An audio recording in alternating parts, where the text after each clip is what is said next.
Chronological Bible in a Year reading plan, day 69. Today we have finished the book of Numbers. We're 5 books down, we're barreling on, and I was tempted to refer to this as the chapters of blood, because first we see murder and the right response to murder.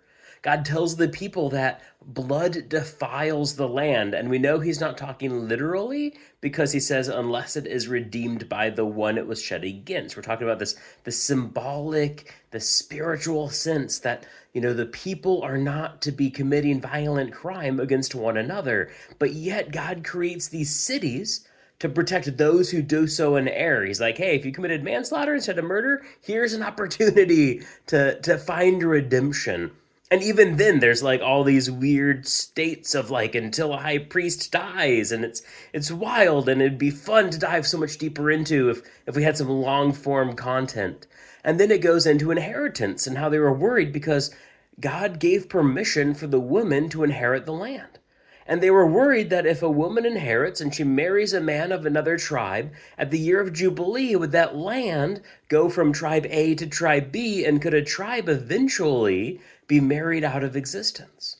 And so God is like, in any instance where that would be the case, marry within the tribe so that the tribes are not forgotten. Modern Americans, at least, don't fully understand because we don't have that same familial tie to ownership.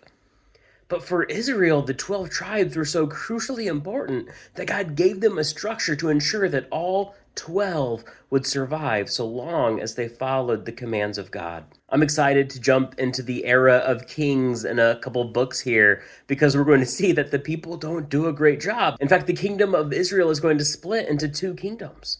And the value of the tribes slowly will kind of cease some of its importance, but it's not gone.